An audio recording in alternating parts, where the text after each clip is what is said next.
Hello, good evening. कैसे हैं आप लोग? आशा करता हूँ कि सभी लोग अच्छे होंगे और सबकी दिवाली अच्छी रही होगी। दिवाली के बाद सभी वापस फिर से अपनी पढ़ाई में लग गए होंगे। मैं तो ऐसी उम्मीद करता हूँ और लग भी जाना चाहिए क्योंकि एग्ज़ाम बहुत सारे करीब में हैं और बहुत सारे आने वाले एग्ज़ाम हैं। तो आप लोग को निश्चित तौर पे अपनी पढ़ाई पे फोकस करना चाहिए और लग जाना चाहिए। जो सीरियस हैं विद्यार्थी उनकी बात कर रहा हूँ मैं। तो अब मौसम भी ठीक है, गर्मी भी कम हो गई है, तो ये पढ़ाई के लिहाज से बहुत ही एक अच्छा मौसम है, आइडियल मौसम है, ये कह सकते हैं। और उसका आपको रिजल्ट तो मिलेगा ही। अगर पढ़ाई करेंगे तो उसका एक अच्छा रिजल्ट मिलता ही मिलता है, क्योंकि मेहनत करेंगे तो उसका रिजल्ट मिलना ही मिलना है, ये तो तय है, उसमें कोई डाउट नहीं होना चाहिए। मैं भी काफ़ी दिनों से सोच रहा था, जॉब के साथ थोड़ा टाइम कम मिल पाता है, लेकिन मैं सोच रहा था कुछ स्टार्ट करूँ, कुछ दूँ जो मेरे पास है तो आप लोगों तक पहुँचे, आप लोगों के लिए कुछ फ़ायदेमंद रहेगा, कुछ आपको उसका फ़ायदा मिल सकेगा। तो शुरुआत की है मैंने भारतीय भूगोल से, और अभी तो स्टार्ट किया है, क्वेश्चन है, उसके बाद मैं छोटी छोटी वीडियो बना के थ्योरी कॉन्सेप्ट समझाता जाऊँगा। और easy to moderate, moderate to tough, ऐसे क्वेश्चन हमारे आते जाएंगे। क्वेश्चन क्या आएंगे, क्वेश्चन के साथ मैं उसके सारे फैक्ट्स कवर करूँगा जो उसके साथ हो सकते हैं फैक्ट्स। और ये मेरा पर्पज़ नहीं है कि क्वेश्चन दिया और उसका ऑप्शन बता दिया कि क्वेश्चन नंबर 1 आंसर बी, ये पर्पज़ नहीं है। पर्पज़ है कि क्वेश्चन से रिलेटेड सारी चीज़ें हैं, सारे फैक्ट्स, और उससे जो क्वेश्चन बन सकते हैं डायरेक्टली और इनडायरेक्टली, उन सब के बारे में आपकी समझ विकसित हो और क्वेश्चन पर अप्रोच बने आपकी। क्योंकि कई बार डायरेक्टली क्वेश्चन आते हैं, कई बार नहीं आते, लेकिन आपका अल्टीमेटली पर्पज़ ये होता है एग्ज़ाम में कि मेरा क्वेश्चन सही हो, क्वेश्चन पहुँचे, सही आंसर तक पहुँचे। तो पहुँचेंगे कब? जब हमें उसके बारे में सारी जानकारी हो। ठीक है? तो ये एक क्वेश्चन है, या बेसिक क्वेश्चन है लेकिन इम्पोर्टेंट क्वेश्चन है। ये क्वेश्चन मोस्टली एग्जाम में पूछा गया है, और नहीं पूछा गया तो पूछा जाएगा। और एक चीज़ और मैं क्लियर कर दूं कि ये जो सारे क्वेश्चन हैं, ये मैं किसी मॉडल पेपर से या पुराने पेपर से नहीं उठा रहा हूँ। मैं खुद फ्रेम कर रहा हूँ क्वेश्चन, जो मुझे लगता है इम्पोर्टेंट है, पैटर्न देख रहा हूँ मैं, तो उसके अकॉर्डिंग है। और आप इस बात से निश्चिंत रहिए कि जो मैं क्वेश्चन का पैटर्न बनाऊंगा वो आपके एग्जाम में डायरेक्ट इनडायरेक्टली आएंगे ही आएंगे, क्योंकि इससे बाहर कुछ आएगा नहीं। और एक चीज़ और है कि बहुत सारे यूट्यूब चैनल हैं, आप लोग देखते होंगे, चैनलों की बाढ़ आई हुई है। तो बहुत से लोग दावा करते हैं कि जो मैंने पढ़ाया है, ये जो मेरी पीडीएफ थी, सारा उससे आया। तो ऐसा कोई प्रॉमिस मैं नहीं करने वाला हूँ कि जो मैंने पढ़ाया सारा उसी से आया। लेकिन हाँ, एक चीज़ का मैं प्रॉमिस करता हूँ कि अगर आप मेरे क्वेश्चन करेंगे, मुझे फॉलो करेंगे, तो आपकी अप्रोच अच्छी हो जाएगी, आप क्वेश्चन तक पहुँच जाएंगे, उसके आंसर तक, सही आंसर तक पहुँच जाएंगे। और अल्टीमेटली हम लोगों का एम यही होता है कि हम आंसर सही पहुँच जाएं। ठीक, तो चलिए क्वेश्चन लेते हैं। क्वेश्चन है, निम्नलिखित राज्यों में किससे होकर कर्क रेखा गुजरती है? बहुत बेसिक सा क्वेश्चन है, ज्योग्राफी स्टार्ट किया है तो बेसिक सा क्वेश्चन है। निम्नलिखित राज्यों में किससे होकर कर्क रेखा गुजरती है? कई बार यही घुमा देता है, किससे होकर कर्क रेखा नहीं गुजरती है, किससे होकर गुजरती है, ये सारी चीज़ें। तो ऑप्शन दिए हैं, गुजरात, मध्य प्रदेश, त्रिपुरा, पश्चिम बंगाल। ठीक? लेकिन अभी हमें उस पर नहीं जाना है कि इसका आंसर क्या सही होगा। पहले हम थोड़ा डिस्कस कर लेते हैं कि क्वेश्चन क्या पूछना चाह रहा है, हमें क्या क्या जानकारी होनी चाहिए। तो जैसे क्वेश्चन में दिया है कि निम्नलिखित राज्यों में किससे होकर कर्क रेखा गुजरती है, तो पहले तो हम ये जाने कि कर्क रेखा है क्या, और ये कहाँ से गुजरती है, इंडिया में कितने राज्यों से गुजरती है। तो कर्क रेखा जानने से पहले हम जाने कि अ, विषुवत रेखा क्या है या भूमध्य रेखा। तो मैंने देखिए इसके साइड में थोड़ा सा ड्रा किया है, डायग्राम बनाने की कोशिश की है कि जो आपका ग्लोब है या जो आपकी पृथ्वी है, उसके बीचों बीच जो वृत्त खींचा जाएगा, उसके चारों ओर, वो हमारा विषुवत वृत्त कहलाता है, या उसी को हम भूमध्य रेखा, भू माने पृथ्वी, और मध्य माने बीच में। पृथ्वी के मध्य से जो एक रेखा खींची जाए काल्पनिक, उसे ही हम कहते हैं भूमध्य। ठीक, या पृथ्वी के जो सेंटर में उसको चारों तरफ कवर करते हुए एक वृत्त खींचा जाए, उसे ही हम विषुवत वृत्त कह लीजिए या उसे भूमध्य रेखा, उसी को हम जीरो अंश अक्षांश भी कहते हैं। क्लियर? बहुत ईजी सा कॉन्सेप्ट है। पृथ्वी के मध्य से खींची गई रेखा भूमध्य कहलाती है। ठीक, विषुवत वृत्त जितनी भी अक्षांश रेखाएं हैं उसमें सबसे बड़ा वृत्त होता है। क्यों होता है? ये तो बहुत ऑब्वियस सा है कि जो मध्य से खींची जाएगा, पृथ्वी की रेडियस सबसे ज्यादा कहाँ होगी? उसके बीच में ही होगी, तो वो वृत्त सबसे बड़ा होगा। ये चीज क्लियर हो गई? ओके, अब आगे क्या देखते हैं।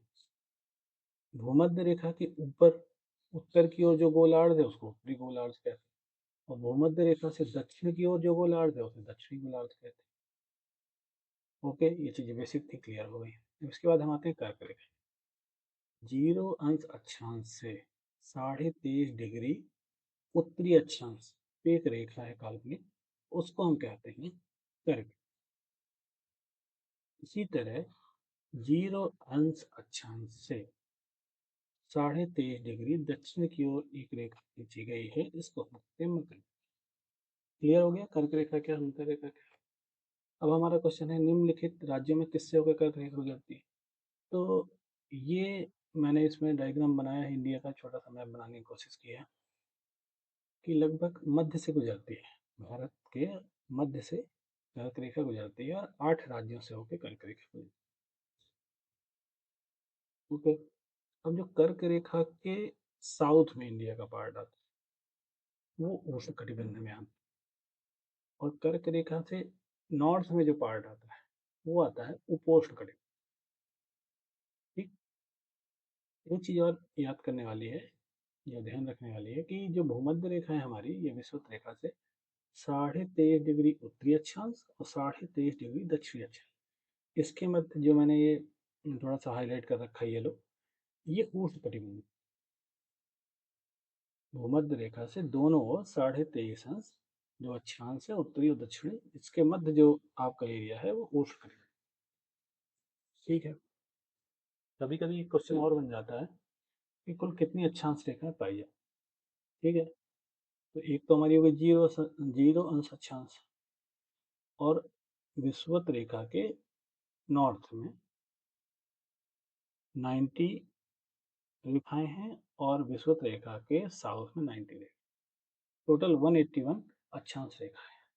90 प्लस 90 प्लस 1 एक विषुवत रेखा हो गई, और 90 दक्षिणी गोलार्ध में, 90 उत्तरी गोलार्ध में, टोटल कितनी हो गई? 180। इसी तरह देशांतर रेखाएं हैं, लेकिन देशांतर रेखाओं की भी जरूरत नहीं, उसको हम अगले क्वेश्चन में डिस्कस करेंगे जब हम पढ़ेंगे मानक समय या मकसद, वो सब पढ़ेंगे, जीएमटी वगैरह, तो हम डिस्कस करेंगे। तो ये चीज़ें क्लियर हो गई, जीरो अंश अक्षांश, विषुवत रेखा, कर्क रेखा और मकर रेखा। ये सारे पॉइंट बहुत इंपॉर्टेंट हैं, आपको याद रखना है। जो एक एक चीज़ मैंने बोली है वो आपको याद रखने हैं, नोट्स बना लीजिए या बुक्स में सारा दिया, कोई एक अच्छी सी बुक फॉलो कर लीजिए और उसमें साथ में पढ़ते जाइए, और क्वेश्चन के तौर पे आप एक रिवीजन के तौर पे करते जाएंगे, आपको पता चलेगा कि मैं कितना रिकॉल कर पा रहा हूँ क्वेश्चन को। क्योंकि केवल पढ़ते रहने से काम नहीं चलने वाला, पढ़िए लेकिन उसका इम्प्लीमेंटेशन कैसे होना, उसका एप्लीकेशन कैसे होना है, क्वेश्चन के तौर पर होना, क्वेश्चन पूछा जाएगा, कभी पूछ लिया जाएगा कहाँ से होकर गुजरती है, कभी पूछ लिया जाएगा किन राज्यों से होकर नहीं गुजरती है, 2 राज्य दे देगा जहाँ से गुजरती है, एक राज्य दे देगा जहाँ से नहीं गुजरती है। तो अल्टीमेटली पूछेगा, कभी डायरेक्टली पूछेगा, कभी इनडायरेक्टली पूछेगा, क्वेश्चन इससे बनता है, इसलिए मैंने क्वेश्चन लिया था। अब आते हैं क्वेश्चन पे। तो कर्क रेखा भारत के 8 राज्यों से होकर गुजरती, कौन कौन से हैं? राजस्थान, मध्य प्रदेश, मिजोरम, त्रिपुरा, गुजरात, वेस्ट बंगाल, झारखंड और छत्तीसगढ़। ये राज्य हैं जहाँ से होके, 8 राज्य हैं जहाँ से होके कर्क रेखा गुजरती। और एक चीज़ और बताऊँ कि ज्योग्राफी में कोई ट्रिक नहीं होती है, लर्न करने की कोई ट्रिक नहीं है। ज्योग्राफी का सबसे अच्छा है लर्न करने का कि आप जितना मैप देख लें, जितना मैप को इमेजिन कर लें, तो उतनी ज्योग्राफी आपको रोचक लगेगी, आपका इंटरेस्ट क्रिएट होगा। जैसे मैं बात करूँ कि नॉर्थ ईस्ट की, तो आपको वहाँ के राज्य याद आ जाएं, या मैं करूँ प्रायद्वीप भारत की, तो आपको साउथ के राज्य की सारी ज्योग्राफी दिमाग में आ जाए, इमेजिन कर लें। उसका मतलब होता है कि आप ज्योग्राफी में इंटरेस्ट क्रिएट होगा। और मेरा तो मानना है कि जब भी आप ज्योग्राफी स्टार्ट करें, जो ये अभी शुरुआती दौर पे हैं स्टूडेंट, अपने पास एक एटलस जरूर रखें। जब भी पढ़ें तो एटलस साथ में। ज्योग्राफी पढ़ने का मीनिंग तभी है जब आप अपने साथ उसका मैप लेके पढ़ें। ज्योग्राफी में वैसे कोई ट्रिक नहीं होती, लेकिन क्योंकि ऑब्जेक्टिव क्वेश्चन आता है, कई बार स्टूडेंट मुझसे कहते हैं कि कोई ट्रिक हो, तो इसके लिए ऐसी कॉमन सी ट्रिक है जो आप याद कर सकते हैं। क्योंकि एग्जाम में कई बार जैसे नहीं याद रहते, कोई कंफ्यूजन होता है, तो आप लिख सकते हैं कि राम मित गुम्फ जपज। ये 8 राज्य हैं। रा से हो गया राजस्थान, मा से हो गया मध्य प्रदेश, मी से हो गया मिजोरम, त्रा से हो गया त्रिपुरा, गुजरात, पश्चिम बंगाल, झारखंड और ये हो गए आपके 8 राज्य। तो अब देख लीजिए, गुजरात से गुजरती है, मध्य प्रदेश से गुजरती है, त्रिपुरा से भी गुजरती है, पश्चिम बंगाल से भी गुजरती है। तो आपका ऑप्शन डी हो गया सही आंसर। उपर्युक्त सभी सही। ठीक है, एक तो ये हो गया आपका।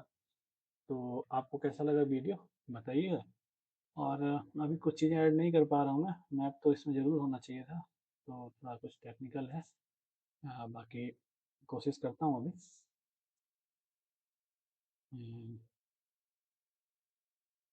मैप का अगर मैप हो जाता है इसमें, तो और चीज़ें क्लियर हो जाती।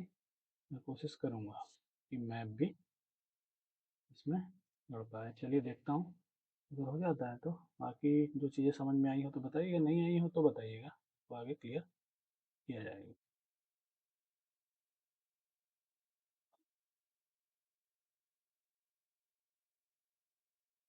देखिए ये है, अब इसमें क्या है कि ये आपका इंडिया का मैप है, और ये डॉटेड डॉटेड लाइन करके ये रेखा है, आपको दिखाई दे रही लाइन, ये है हमारी कर्क रेखा। ये देखिए यहाँ पे लिखा कर्क रेखा, ये कर्क रेखा। अब देख लीजिए, ये गुजरात से आई, फिर ये राजस्थान से थोड़ी सी राजस्थान को टच कर रही है, फिर आपके मध्य प्रदेश में आई, फिर आपके छत्तीसगढ़ में आई, फिर झारखंड, झारखंड के बाद आपकी ये वेस्ट बंगाल, और फिर इधर ये आपकी त्रिपुरा, और ये मिजोरम। ये 8 राज्यों से होके गुजरती।